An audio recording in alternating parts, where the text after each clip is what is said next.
Hey everybody, this is the Total Podcast movie review.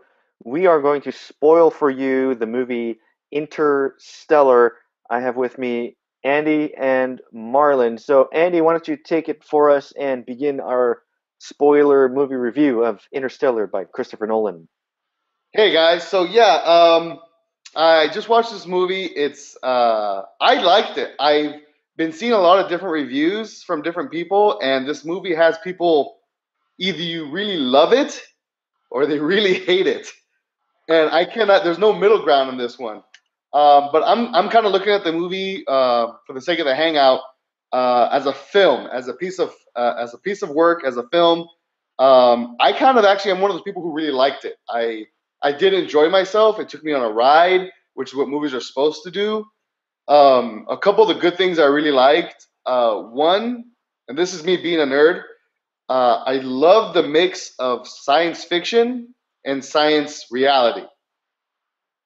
You guys know what I mean? Like it was a really good blending of science that we already know and science that we are theorizing.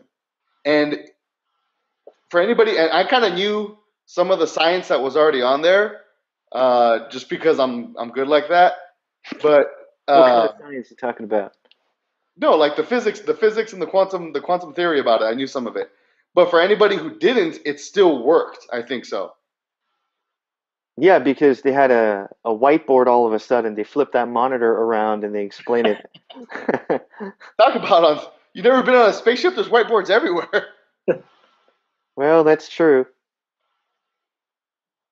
No, Mar, what do you think? I know you're not big into physics, but I think with the whole physics thing, I understood most of it, and actually I understood it because there came a point where I just didn't care anymore. Or I I love was the just like, visuals. I know that this will all be explained in the end. Also, What did you guys everyone in this think of the movie is What good did you looking. guys think of the visuals of the black hole and the wormhole? I thought it was really good. I actually the name of there was a scientist who helped them out named Kip Thorne. What a cool And then name. you were explaining to me earlier, a lot of the movie kind of surrounded around some of the work he was doing, and because he had to use the data he had to bring it into a visual representation for the movie, it now gives scientists a visual representation of what a theoretical wormhole or a black hole may look like. So I thought the visual stuff they did, not to mention I love the ship and the way it looked as it traveled through space. This little bit of a ship and Saturn, just it looked fantastic. The movie was a visual feast, and I really love the way they use the science in this. I loved how the camera was attached to the outside of the ships in a lot of the shots, so it made you feel like you were stuck to the actual thing and the whole thing is real. Yeah, like it's like they took a GoPro to space. Yeah, Yeah, So yeah. the second thing I really liked about the movie, I love the soundtrack. Hans Zimmer, and somebody gave him an organ. I'm all about that. I'm all about that. I thought it was intense. It as the sound grew and got bigger, it made the scene much more dramatic. I loved it. I the thought that was seats really are good. shaking. Yeah. One of the things I didn't like, and this happens with Christopher Nolan movies, I thought the personal relationships were a little cold. Yes, Um, agree. Christopher Nolan has a tendency to his movies are super cerebral, super technical. They're efficient as hell, but the characterization he has, like the daughter and the dad, the even when she got older, it was like don't make like Matthew McConaughey's like don't make me leave like this. I'm leaving. Bye. Like that was it. There was Yeah, the. they keep talking about love, but you don't feel it. I don't feel any of it.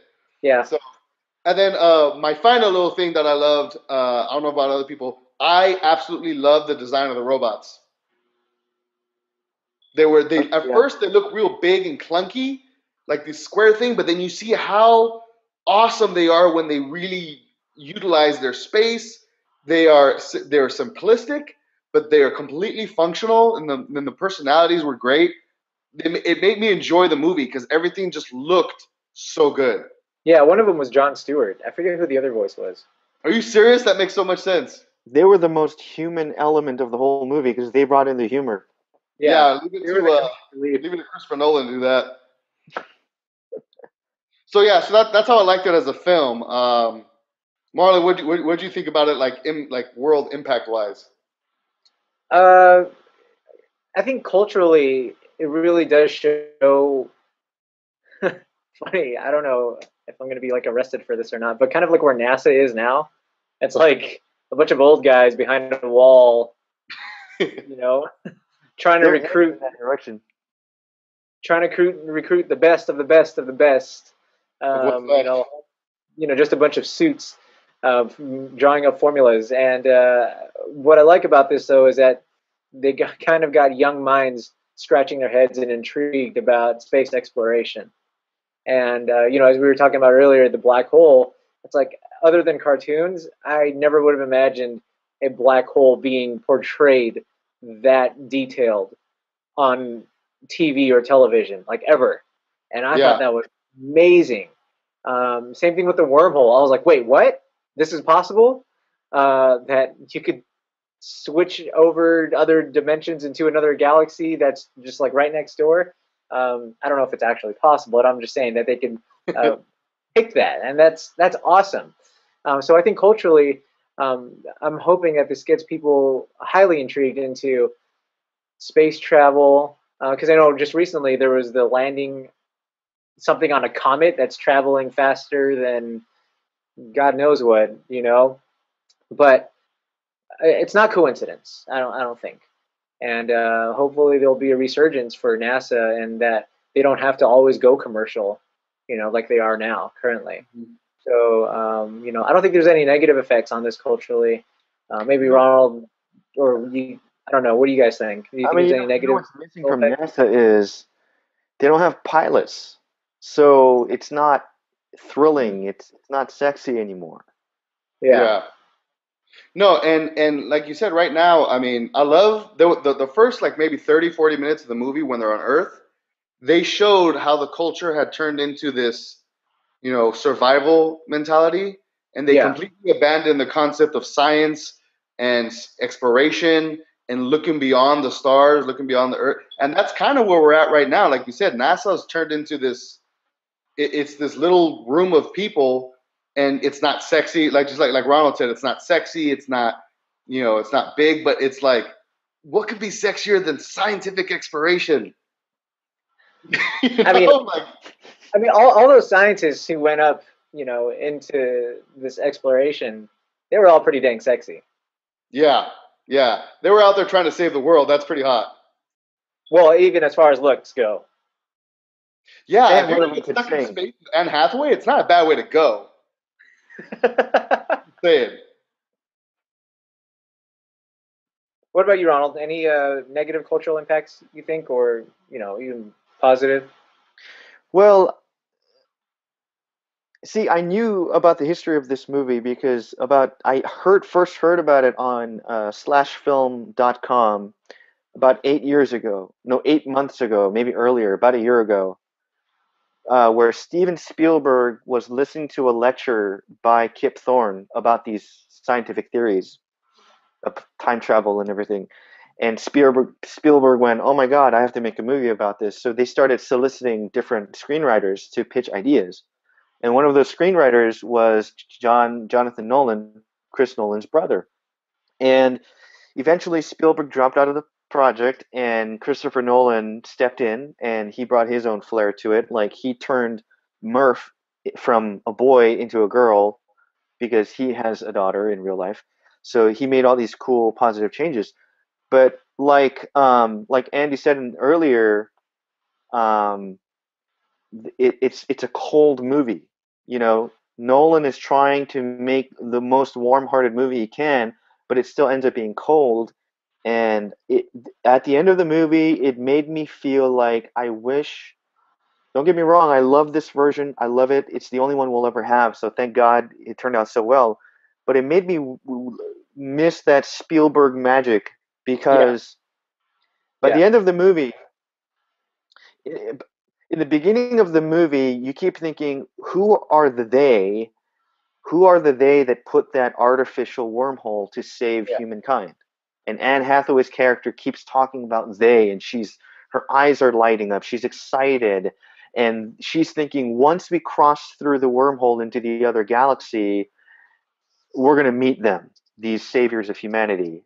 Who are they? Yeah. They're so technologically advanced. But then by the end of the movie, we find out it's human beings. It's us. It's Cooper who went to the fifth dimension and was able to time travel, and he's the one that set everything in motion. And the technology was created by advanced humans, which includes old Murph. So the message of the movie basically says human beings can save ourselves. And Cooper's character, Coop says, he says something like, we'll find a way, we always have.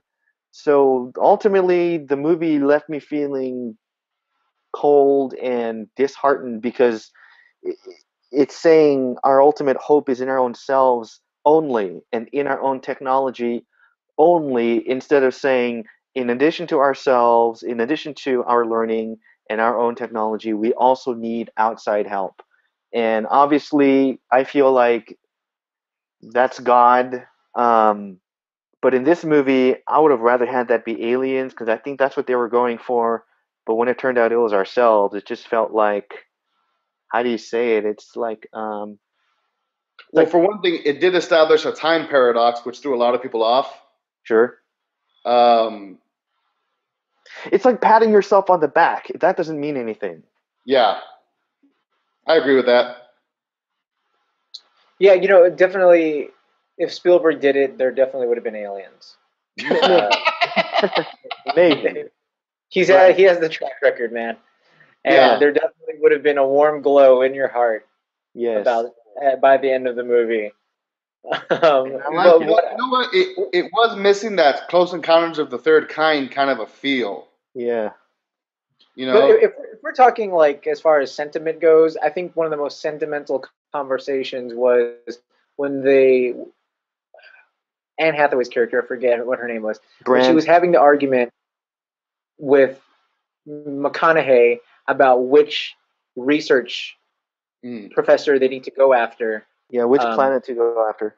which planet to go after, because one, and two, the primary, what they were more capable of doing, which so they could either go after the data that they needed and it was more feasible, or they could go after the person who she was in love with. Yeah. And it was a whole debate of utility versus love and human emotion. And I loved that whole conversation. And that would probably be the only reason why I would want to go watch this again and have a whole new mindset. Because just to grasp that conversation, because it's like, that surpasses like all objectivity, is like our reason to love. And Yeah. I And love that conversation. a higher function. So Yeah. in the end, the choice to go for the data was wrong. They should have gone for the love, because when they went to the data, it turns out there's Matt Damon trying to kill everybody. Yeah. That guy was Where did that come from? I hated that part of the movie. It was so dumb. I kind of think it should have been a no-name actor, because when I saw Matt Damon, it kind of took me out. It should have Yeah. been like Greg Kinnear. Should have been a no-name actor. It should have been a less name actor. Casey Affleck should have done that part. That Dennis- scene should Dennis not have been at all. That fist fight between the two, I just couldn't buy it. Yeah, it felt kind of Star Trek-y. It's like the movie's too brainy, and the studio's like, add in a fist fight. Yeah, yeah. Although I do believe that a man in the middle of a frozen tundra would lose his mind. That type of psychosis is 100% legit. So I don't doubt that what he did. I don't doubt it. Fake the information. Bring somebody here because you're so desperate for human contact, and then he kind of loses it and does the whole deal. It's a weird. It was a good plot device, but I just didn't like Matt Damon in that role. It took me out. I kind of thought he looked like an older Mark Hamill when he was wearing the brown robe, but anyway, Yeah. I was thinking of that. All right, So so let's give it a score, guys. Out of 10. I'm gonna go with as a film and as what it tried to do and what it was saying. Again, there was a few a few missteps, and I feel you know, maybe a different director would have gone a different direction with it. But I love Christopher Nolan's work because as far as I'm concerned, he's the only director trying anything different. I'm gonna go with an 8 out of this one. I really enjoyed it. I'd like to watch it again. I Mark? would gladly give it a 9. Doesn't mean I'll ever watch it again. It was a great film.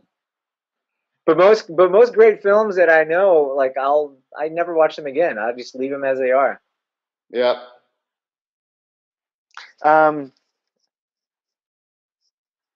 I just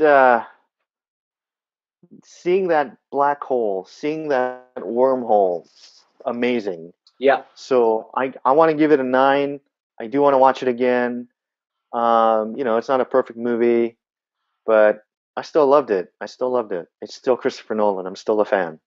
Yep. Yeah. I agree. I totally agree with that. Yep. All right, that was our spoiler review of Interstellar by Christopher Nolan. This is Total Podcast. You guys can look forward to our November episode coming out soon. Go to totalpodcast.com.